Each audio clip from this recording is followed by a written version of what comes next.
Hello, everybody. Welcome back to another episode of Liverpool Latest. As you can see, I got the shirt on. What do we got? Diogo Jota? Look at that. Your boy's got that shit on, man. R.I.P. Diogo. I told y'all I would wear the newest Christmas present on the show. And of course, I made good on my promise. The only difference between that one and the other one I have with Mo Salah is that for some reason, the Premier League patch is not on the sleeve for this one, which is odd. But anyway, beggars can't be choosers. I have a lot to talk about today, so please leave a like on the video, subscribe if you want to see more, and as always, join in on the conversation by leaving a comment on the video, and I will try to get back to you. Even though I have no control of this current account at the moment, I will get back to you if I can on my actual YouTube account. So that way you guys can interact with me personally and know that it's me. So, first and foremost, let's talk Arne Slot and the press conference he had after the win against Wolves. A lot to talk about, but I'll try to make it brief. First and foremost, I think this goes without saying, he calls Florian Wirtz special, as he said the goal was a relief to the player. And, I quite frankly can't agree more. I can see the relief on his face. I think any player that comes on to a new team, especially with so much hype behind them, and they are expected to assist, they're expected to score, especially in someone in Florian Wirtz's position. You can tell that goal was like a weight lifting off of his shoulders, and he tapped the badge, and that was honestly a very beautiful sight to see. Clearly, we have all witnessed it, but Slot has said that he is improving game by game, even before scoring the goal, which makes complete sense, and I will touch on that a little bit more in my Florian Wirtz section of the video. What we will say is that the mentality and the resilience has come into question a little bit, and I, again, can't agree more with this problem, because the second half performance was absolutely fucking abysmal to watch.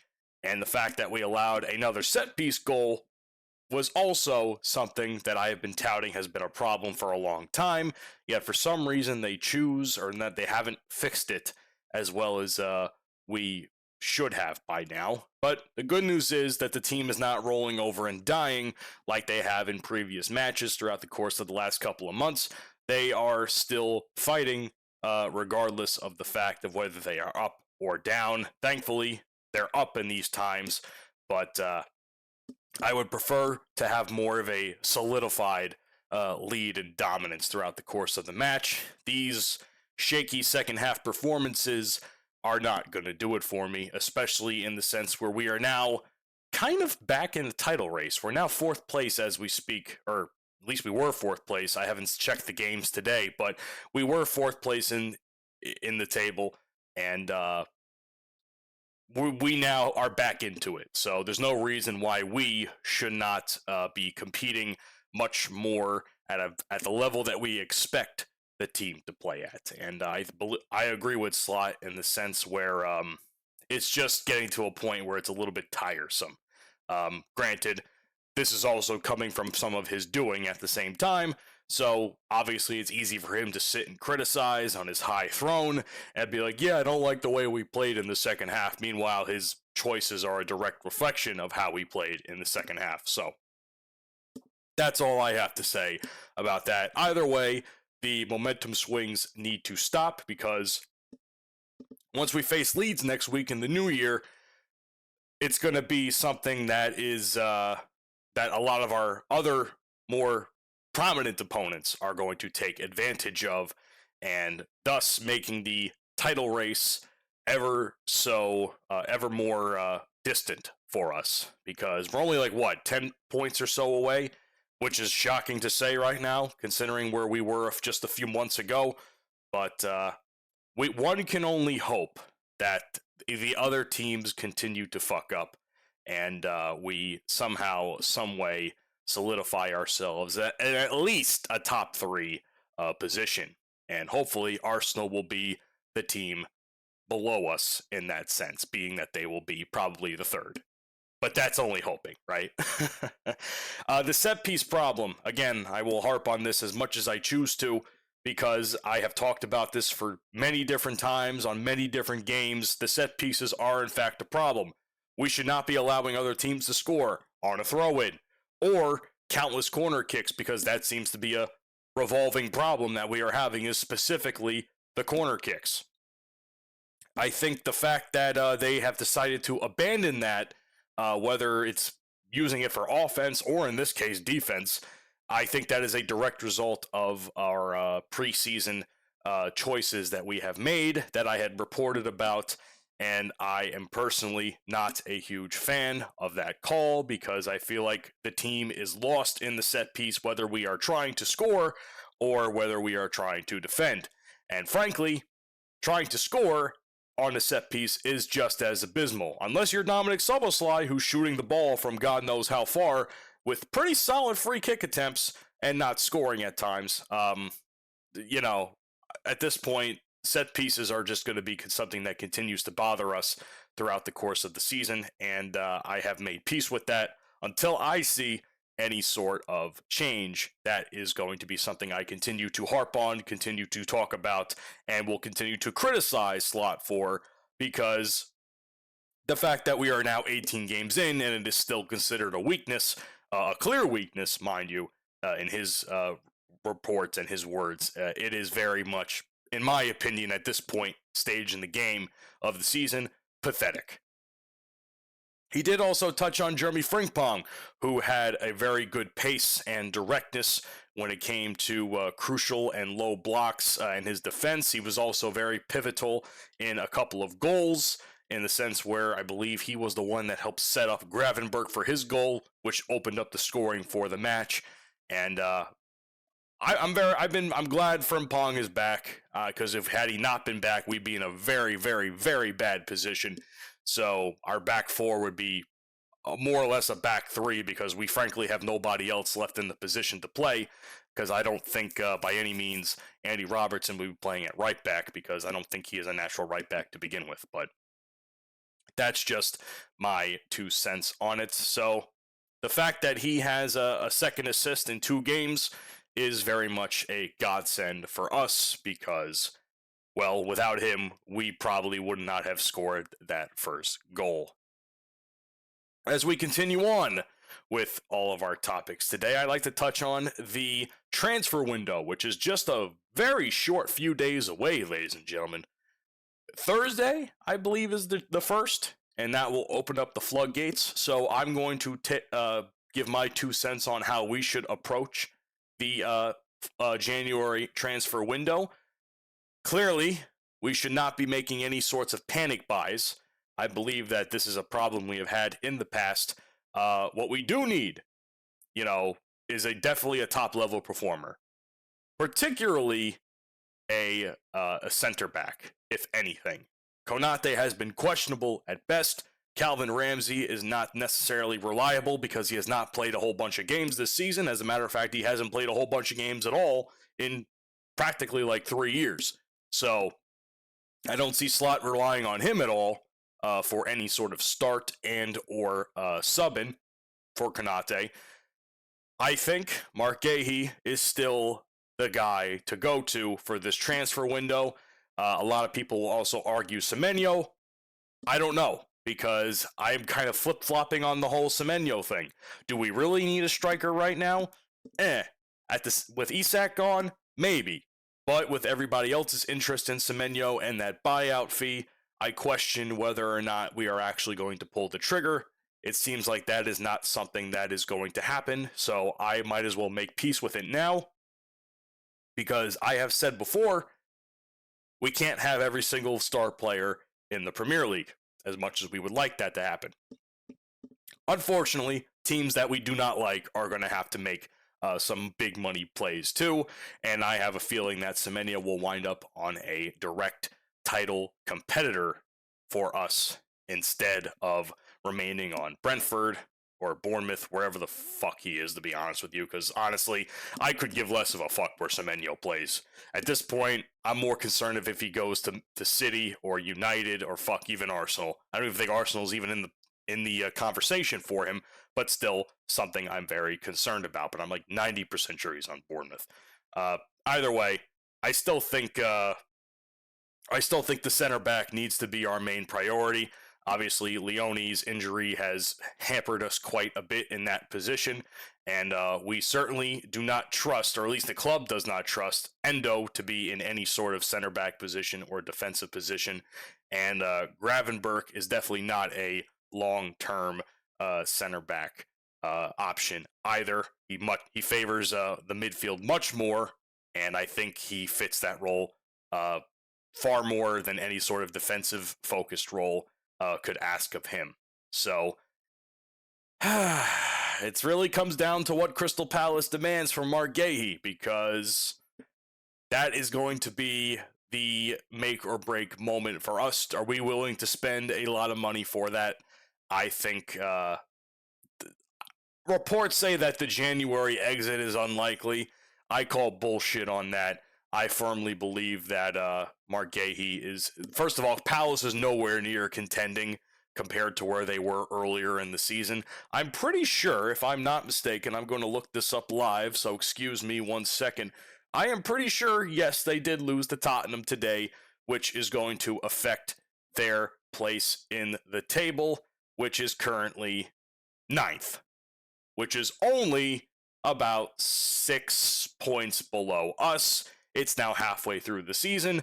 I don't see Palace being any more competitive as far as where they are right now, which is a middle-of-the-road team. So unless they want to continue to be middle of the road, I suggest let Gahey play for a team that's more than willing to, 1, pay for him, and 2, compete at a higher level than what Palace can offer him right now. So that's just my humble opinion.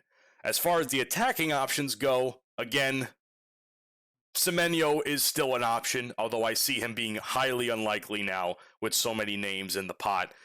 That said, it seems like, and I didn't report this previously, but Harvey Elliott might as well be recalled from Aston Villa, which, what a shame that whole situation is. I've talked about it periodically here, and frankly, the fact that we are considering this a new signing is kind of bullshit. Harvey Elliott was never really gone from us, if you really think about it, because he barely ever played for Villa to begin with. Hell, I think against us a couple months ago, he sat in the locker room, or he sat somewhere watching the game and hearted on his story, on his social media, that the fact that we were playing. So it goes to show that he was never really a part of Villa to begin with, and the manager was certainly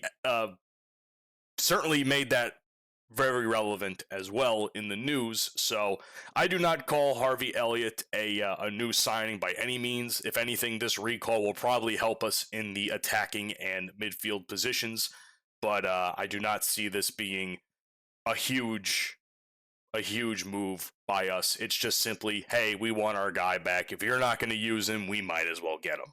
And that is that on the subject. Let's talk about Florian Wirtz, right? We talked about how it was special for him to score from Arne Slot. Let me tell you, Wirtz has been absolutely on fire the last couple of days. This man has been everywhere on the pitch, midfield, trying to get assists. He's had, 1 assist and 1 goal the last 2 or 3 games, which is absolutely stellar, considering he's had such a slow start to the season. Even the 1 goal he probably should have had, which was ruled against him for an own goal, is a shame, but regardless, it was still the fact that he was even in that conversation that he scored probably was enough for him to be relieved, in the sense where it's like, hey, I'm making improvement. And frankly, from a viewer's perspective, I think that was the moment that we started seeing the improvement and the quality that we needed from Florian Wirtz. In his mindset, he is quoted in saying, "It was like this. I just have to accept it, but I just knew it will come," in the sense where it was a relief, and he finally accepted the fact that he scored, and it was good because it shows that he doesn't panic, understood the adaptation to the Premier League as opposed to the German league, the Bundesliga, and he trusted the process, man. Our boy trusted the process, and again, when he tapped that badge, I couldn't have been happier it actually brought a huge smile to my face as I watched the replays of it, and I hear the crowd roaring. And like I said, Gravenberch's goal was spectacular. I can't say enough good things about it, but you can hear an audible change. I work in radio, so I kind of understand a little bit of frequencies when it comes to volume. The crowd's volume when Wirtz scored was like euphoria. That's how I describe it. It was like a euphoria that was in the air for throughout Anfield after that goal, and it's great. I'm very thankful that that happened.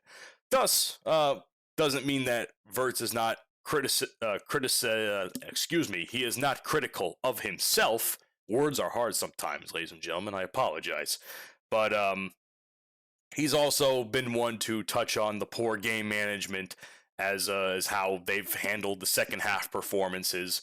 The final 25 minutes were more or less self-inflicted chaos. Probably did not help that he was subbed off in the midst of that chaos for, I don't even know who replaced him on the pitch at that point, but even then it really wouldn't have mattered because we were already kind of scrambling, for lack of better terms. But if anything, it shows that he has the leadership traits and tactical awareness, and of course he is now playing to Slot's standards, which is a weird sentence to say because we already knew Florian Wirtz was good. It was a matter of if he can gel with everybody else and create the quality that we are so used to seeing from him in other leagues. And I would also argue that in the sense where McAllister has been kind of lacking this season, it's odd to see McAllister kind of go down in quality compared to last season, whereas Wirtz has started slow but is now picking himself up. You can honestly make a discussion that if we decide to sell Maka in the summer for whatever reason, Wirtz might be the guy to go to for some midfield related shenanigans. So I certainly would like to see that continue as well, along with Gravenberch and Szoboszlai, because I think that will be our core three going forward. If of course, the other two decide to extend, which I still have not heard anything about, so I'm very hopeful for that. As far as what's to come with Wirtz, well, of course, I should have mentioned this before, but Slot made it clear that one goal for him is certainly not enough, and the expectations for him remained very, very high, as it should, because, like I said, he has been playing very, very well these last several games. In addition to someone else who's been playing well, Mr. Mohamed Salah is once again causing chaos in AFCON. This is a very weird scenario, okay? Because they were playing South Africa a few days ago, and it seems as though VAR awarded a penalty because Mudo? I apologize, I'm not very good with names sometimes, but Salah was clipped to the face by Mudo, let's say, and it seems like the ref initially waved the play to go on. VAR then said, hey, hold on, we're going to review this, and then decided to award the penalty that many felt was a soft one at that. However, Salah did end up scoring the penalty himself, thus taking Egypt into the round of 16 for AFCON, which, while the decision was very highly controversial to award the penalty, does not change the fact that Salah, as poised as ever, makes the penalty and carries Egypt to another round. So I have high hopes for them. They don't play for another, by the time this video comes out, they probably won't play for a little while. I believe the next round is going on today, so of course, if I have any news for you in that regard, I will certainly report it. I do wish Egypt the best of luck, as well as all the teams currently still in the AFCON tournament, and I hope to give you guys some good news in the near future, because it seems as though the longer we go about this, the more I worry, I shouldn't worry. I'd almost want to say that I want Salah to lose, because I want him back at Liverpool to help us at this moment in time. But I also know that for the country of Egypt, this is a big deal for them. And I also know that for Salah, this is a big deal for him, because he is constantly disrespected in the world of African football. And I want this to be as much of an impact for him. So I, for one, will be not selfish and say I want Salah to stay at Egypt because I want him to. One, I want him to get his mojo back because it seems like he's getting the mojo back playing these matches. All right, I know it's a different style of football in Africa, but I will say that is if him dominating the field in these games, whether he's getting a penalty or scoring a clutch goal, whatever it may be, as long as he's doing something that can help put his mind in a positive direction, that is all I can ask as a fan of not only Mohamed Salah, but of Liverpool Football Club as a whole, because when Salah is doing well, it means the attack will probably fare just as well. Not that it's not faring well already, but it's certainly lacking some creativity and some finesse that we know many of our players, or some of those players who are gone, like Salah, could offer. Hopefully, when he returns, if he gets that mojo back, of course. It all kind of coincides together, if you know what I mean. But I want to thank you guys so much for watching today's episode of Liverpool Latest. Let me know what you think down in the comments section below. Leave a like on the video, and of course, subscribe if you want to see more. We try to do daily uploads every single day here on the channel. Myself and FanArch are continuing in this endeavor together to bring the Premier League to their brand, and I hope you guys continue to join me as I do my best to take over the brand and bring my brand of football to, well, my brand of talking about football to this company who has been so kind to me. So thank you guys so much, and as always, up the Reds, you'll never walk alone.